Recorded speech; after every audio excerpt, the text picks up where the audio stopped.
Assalamualaikum warahmatullahi wabarakatuh.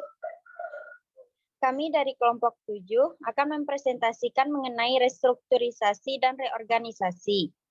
Yang beranggotakan saya sendiri Nurul Aini dengan NIM 20059085. Selanjutnya Selvi Atmawijaya dengan NIM 20059097. Selanjutnya yaitu Sauki Femia Putri dengan NIM 20059098. Yang pertama yang akan saya jelaskan yaitu mengenai restrukturisasi. Restrukturisasi adalah kegiatan untuk merubah struktur perusahaan. Seluruh proses restrukturisasi didasarkan pada keputusan penting apakah akan memposisikan ulang perusahaan atau menyimpannya dengan menjual sebagian perusahaan kepada investor atau mengurangi layanan atau dengan mengurus hutang keuangan. Selanjutnya yaitu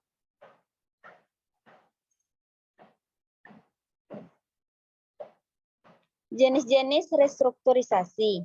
Yang pertama, self-off adalah korporasi yang mempunyai unit kegiatan yang sangat beraneka ragam.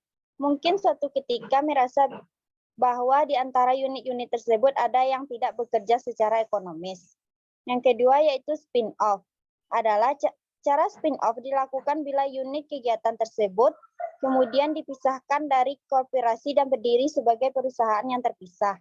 Dengan demikian, perusahaan tersebut akan mempunyai direksi sendiri dan independen dalam mengambil keputusan. Selanjutnya yang akan dijelaskan oleh Selvi Atmawijaya. Baiklah, selanjutnya saya akan melanjutkan penjelasan dari Nurul. Yang ketiga yaitu going privat. Beberapa perusahaan berpendapat bahwa going public terlalu membebani perusahaan dan direksi. Direksi kemudian cenderung memperhatikan kinerja keuangan triwulan dan tahun depan sehingga laba jangka panjang terabaikan.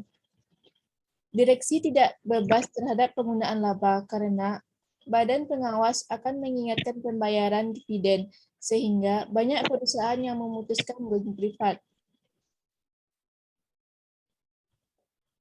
Selanjutnya yaitu yang keempat, leverage buyout.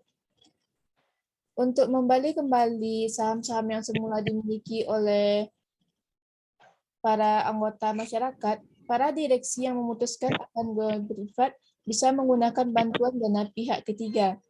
Bila cara ini ditempuh, maka dilakukan apa yang disebut dengan leverage buyout.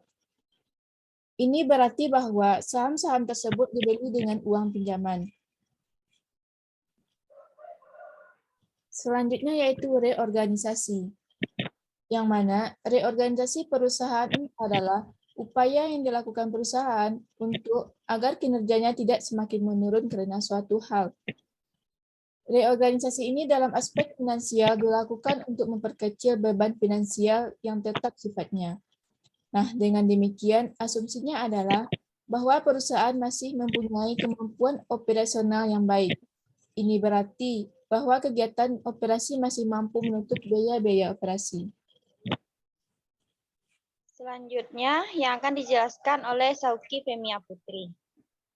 Baiklah, saya akan melanjutkan penjelasan dari teman saya, yaitu metode reorganisasi perusahaan. Yang pertama, menaksir nilai perusahaan. Yang kedua, menentukan struktur pendanaan yang dipandang cukup aman. Yang ketiga, menentukan nilai sekuritas-sekuritas yang baru.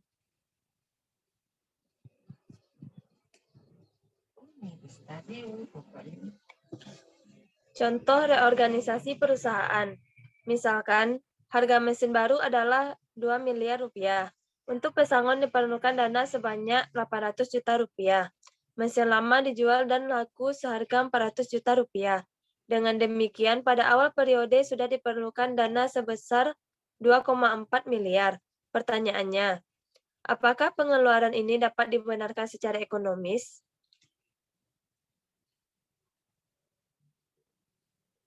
Lanjutannya yaitu, maka untuk menentukan layak atau tidaknya pengeluaran ini, maka tergantung pada analisis terhadap manfaat di masa yang akan datang.